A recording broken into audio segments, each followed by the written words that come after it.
Assalamualaikum warahmatullahi wabarakatuh. Perkenalkan, nama saya Muhammad Nur Ramadan dari Lokal B1 Manajemen. NPM saya 2240401015. Di sini saya akan mempresentasikan dasar-dasar manajemen dan kewirausahaan. Di sini ada definisi manajemen. Definisi manajemen dapat didefinisikan sebagai proses pencapaian tujuan organisasi melalui tahapan perencanaan, perorganisasian, pengarahan, dan pengendalian SDM dan sumber daya lainnya yang dimiliki organisasi. Nah, di sini ada model proses manajerial. Nah, dari gambar di samping dapat disimpulkan bahwa manajemen menuntut adanya suatu penciptaan lingkungan di mana sumber daya manusia dapat secara efektif menggunakan sumber daya lainnya untuk mencapai tujuan organisasi. Yang kedua, ada manajer dituntut untuk mengambil keputusan penting guna pencapaian tujuan organisasi. Yang ketiga, ada dalam pencapaian tujuan tersebut, manajer menggunakan sumber daya manusia yang ada sebagai sumber daya yang paling mendasar. Selanjutnya ada untuk mencapai tujuan yang telah ditetapkan, manajer akan dihadapkan pada 5 fungsi dasar manajemen. Kelima fungsi dasar tersebut adalah fungsi perencanaan, pengorganisasian, pembentukan staf, pengarahan, dan pengendalian. Selanjutnya ada manajer bekerja sama baik dengan individu maupun dengan kelompok-kelompok. Masing-masing tugas yang ada dalam organisasi tersebut menuntut adanya keterampilan dan kesabaran. Selanjutnya ada fungsi manajemen, yaitu satu, perencanaan atau planning. Perencanaan merupakan fungsi manajemen yang berguna untuk menetapkan tujuan perusahaan dan kemudian menetapkan berbagai bentuk rencana untuk mencapai tujuan-tujuan tersebut. Tanpa membedakan visi dan misi, setiap perusahaan pada umumnya memiliki beberapa kategori tujuan berikut ini: tujuan jangka panjang, pendek, dan menengah. Setelah memutuskan suatu tujuan, maka dibuat suatu perencanaan untuk mencapai tujuan tersebut. Rencana dapat dibagi ke dalam 3 level, yaitu rencana strategi, taktis, dan operasional. Nah, selanjutnya ada pengorganisasian atau organizing. Adalah suatu proses memperoleh dan mengatur sumber daya manusia dan sumber daya fisik lainnya untuk menjalankan rencana yang telah ditetapkan guna tercapainya tujuan perusahaan. Nah, selanjutnya ada pengarahan atau directing. Pengarahan adalah fungsi manajemen yang mengacu pada kepemimpinan, membangun iklim kerja yang sehat dan dinamis, dan menyediakan kesempatan untuk munculnya motivasi kerja. Masing-masing manajer harus melihat dan mengamati kinerja para bawahannya. Dan selanjutnya ada pengendalian atau controlling. Fungsi ini berawal dari penetapan standar, kemudian diikuti dengan pengukuran kinerja untuk melihat apakah standar dan telah terpenuhi atau belum. Menganalisis hasil, dan terakhir adalah tindakan koreksi jika diperlukan. 4 tahap dalam pengendalian, yaitu menetapkan standar untuk mengukur kemajuan pencapaian tujuan. Yang kedua ada mengukur devisasi kinerja terhadap standar. Yang ketiga ada menganalisis devisi terhadap standar. Yang keempat menetapkan langkah-langkah yang diperlukan untuk mengatasi defisit terhadap standar. Nah, selanjutnya ada tingkatan atau level manajemen, yaitu yang pertama ada manajemen puncak atau top manajemen, yaitu juga untuk membuat suatu kebijakan umum, memformulasikan strategi, menyetujui semua keputusan yang signifikan, dan mewakili perusahaan dalam bernegosiasi dengan perusahaan lain dengan badan pemerintahan. Selanjutnya ada manajemen tengah atau middle management. Pada umumnya manajer tingkat ini bertanggung jawab terhadap pengimplementasikan strategi, kebijakan, dan keputusan yang ditetapkan oleh manajer puncak maupun mengkoordinasikan pelaksanaan keputusan yang dilakukan oleh manajer bawah. Selanjutnya ada manajer lini pertama atau first line management. Manajemen lini pertama terdiri para manajemen operasional. Meskipun manajer tingkat ini menghabiskan mayoritas waktu mereka bersama karyawan, mereka sekaligus mengawasi semua karyawan yang ada. Aktivitas mereka tidak hanya dibatasi oleh kegiatan itu saja. Manajer lini pertama dapat juga berpartisipasi dalam proses pengimplementasian strategi dengan melakukan penyesuaian terencana sesuai dengan situasi yang dihadapi. Nah, di sini ada contoh bagan tingkatan atau level manajemen. Nih gambar. Selanjutnya ada peran manajemen. Yang pertama ada peran interpersonal. Peran interpersonal erat kaitannya dengan hubungan antara manajer dengan orang-orang di sekitarnya. Peran ini muncul secara langsung dari peran formal berikut otoritas manajemen tersebut. Peran ini jika dijabarkan akan menyangkut hal-hal sebagai berikut, yaitu figurehead, leader, dan liaison. Yang selanjutnya peran informasional sebagai hasil dari interaksi yang dilakukan dengan pihak lain baik dari dalam maupun dari luar perusahaan. Manajer umumnya akan memiliki lebih banyak informasi dibandingkan anggota perusahaan lainnya. Peran-peran yang berkaitan dengan peran informasi itu antara lain monitor, diseminator, dan spokesperson. Yang selanjutnya ada peran pengambil keputusan, yaitu fokus dari peran ini adalah bagaimana membuat keputusan. Pengambil keputusan dapat berperan sebagai wirausaha, pengelola konflik, pengalokasian sumber daya, dan negosiator. Yang selanjutnya ada keterampilan manajemen, yaitu dibagi menjadi 3, keterampilan teknis, keterampilan hubungan interpersonal, keterampilan konseptual.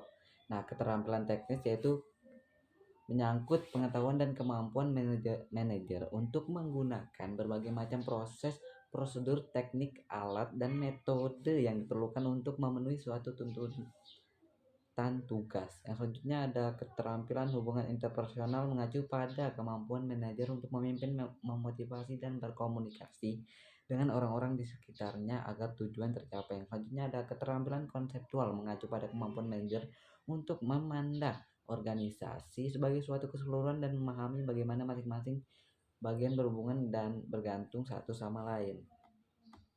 Yang selanjutnya ada proses pengambilan keputusan. Pengambilan keputusan sendiri didefinisikan sebagai proses pengidentifikasian masalah dan kesempatan pengembangan alternatif, solusi pemilihan alternatif terbaik, dan pengimplementasian keputusan. Proses pengambilan keputusan umumnya terdiri atas 7 tahapan.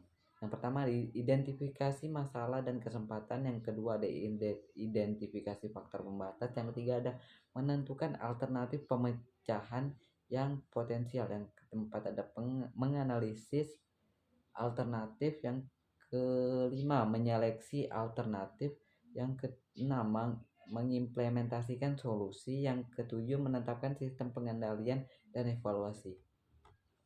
Selanjutnya ada struktur organisasi. Dalam perorganisasian suatu bisnis, manajemen dikerjakan setiap orang dan berapa besar wewenang yang dimiliki. Untuk itu, manajemen menetapkan struktur organisasi, yaitu pengaturan pekerjaan untuk transaksi dalam suatu bisnis, penyusunan suatu organisasi formal, yaitu struktur organisasi yang disusun dan dibentuk oleh manajemen puncak, dimulai dengan merumuskan tujuan dan rencana organisasi. Bagian organisasi adalah gambar struktur organisasi dan hubungan antar bagian dalam organisasi, seperti contoh yang saya lampirkan. Selanjutnya ada konsep organisasi, yaitu ada wewenang, rentang kendal, sentralisasi, dan desentralisasi. Wewenang adalah hak yang dimiliki seorang karyawan pada posisi tertentu untuk membuat keputusan, memberi perintah, dan mengalokasikan sumber daya. Wewenang juga terdiri dari wewenang lini, staf, dan fungsional. Nah, selanjutnya ada rentang kendal. Rentang kendal adalah jumlah bawahan yang berada di bawah kendali seorang manajer. Sentralisasi dan desentralisasi. Sentralisasi merupakan suatu filosofi organisasi dan manajemen yang memuat seluruh wewenang membuat keputusan pada sekelompok kecil manajer dalam struktur organisasi, sedangkan desentralisasi adalah suatu filosofi organisasi dan manajemen yang mendelegasikan wewenang membuat keputusan kepada level di bawahnya dalam struktur organisasi. Selanjutnya adalah kewirausahaan. Kewirausahaan dapat didefinisikan sebagai proses menciptakan nilai dengan mengumpulkan beberapa sumber daya yang bersifat unik yang dimiliki oleh seseorang untuk digunakan sebagai modal untuk mengambil kesempatan bisnis yang ada. Konsep kewirausahaan yaitu secara sederhana, wirausaha dapat diartikan sebagai pengusaha yang mampu melihat peluang dengan mencari dana serta sumber daya lain yang diperlukan untuk mengharap peluang tersebut, berani menanggung resiko yang berkaitan dengan pelaksanaan bisnis yang ditekuninya, serta menjalankan usaha tersebut dengan rencana pertumbuhan dan ekspansi. Yang selanjutnya ada karakteristik kewirausahaan. Yang pertama, dorongan berprestasi. Yang kedua, bekerja keras. Yang ketiga, memperhatikan kualitas. Yang keempat, sangat bertanggung jawab. Yang kelima, berorientasi pada imbalan. Yang keenam, optimis. Yang ketujuh, berorientasi. Yang kedelapan, mampu mengorganisasikan orang atau masalah. Yang ketujuh, berorientasi pada uang. Yang selanjutnya ada resiko kewirausahaan. Resiko kewirausahaan terbagi menjadi 4, yaitu 1. Resiko kegagalan individu karena terlalu cepat berharap akan hasil tanpa proses yang lama. Yang kedua ada resiko keuangan karena biaya awal yang sering membengkak dari rencana semula. Yang ketiga ada resiko karir karena meninggalkan pekerjaan semula untuk mencoba bisnis baru. Yang keempat, resiko sosial dan keluarga karena dalam tahap awal perhatian terhadap keluarga berkurang dan dicurahkan total pada bisnis yang sedang ditekuninya. Nah, di sini ada bisnis usaha kecil dan cara memulai bisnis. Nah, bisnis adalah serangkaian usaha yang dilakukan individu atau kelompok dengan menawarkan barang dan jasa untuk mendapatkan keuntungan atau laba. Usaha kecil yaitu bisnis yang dimiliki oleh bisnis sendiri yang dimiliki oleh seseorang, tidak tergantung pada pemilik lain dan melakukan operasional bisnisnya pada daerah tertentu dengan bersaing secara adil dan tidak mendominasi bisnis yang ada. Nah, selanjutnya ada memulai usaha kecil dengan rencana usaha. Perencanaan bisnis adalah dokumen tertulis yang menggambarkan bisnis barang atau jasa, prospek konsumen, tingkat persaingan, keuangan yang diperlukan, dan aktivitas lain yang dirasa penting untuk memasuki suatu bisnis. Selanjutnya ada beberapa jenis usaha kecil yang ada di Indonesia, yaitu manufaktur, misalnya usaha pabrik roti, pengrajin rotan, pengrajin kayu, pembuat kaos dan jaket, pengelasan besi, pembuatan alat-alat kantor dan lain-lain. Yang kedua ada jasa, yang ketiga ada distributor, yang keempat ada retail, yaitu usaha penjualan barang-barang termasuk barang kebutuhan sehari-hari, namun dipasarkan melalui jaringan toko swalayan dalam satu grup yang sama, seperti Matahari Group, Ramayana, dan lain-lain. Nah, yang kelima ada bisnis dalam usaha di rumah atau di luar rumah secara lepas. Yang selanjutnya ada warlaba atau franchising. Warlaba atau franchising adalah suatu lisensi atau izin yang dijual oleh pemilik usaha atau usaha warlaba kepada pihak yang berminat dengan usaha warlaba untuk memproduksi atau menjual produk sesuai spesifikasi bentuk dan kondisi. Yang selanjutnya ada kewirausahaan global. Wirausaha kerajinan untuk pasar global adalah usaha dalam menghasilkan suatu barang kemudian diekspor ke luar negeri sehingga negara bisa mendapatkan pemasukan berupa devisa negara. Urutan kualitas wirausaha global yaitu 1. Seseorang yang berusaha baik, bersih, dan memiliki kemampuan dalam bisnis. Yang kedua, wirausahawan biasa memiliki inovasi, kreativitas, dan menerima risiko. Yang ketiga ada entrepreneurship, wirausaha yang dimiliki dan dimanfaatkan sebagai sumber internal perusahaan besar secara maksimal dan berjiwa pemimpin.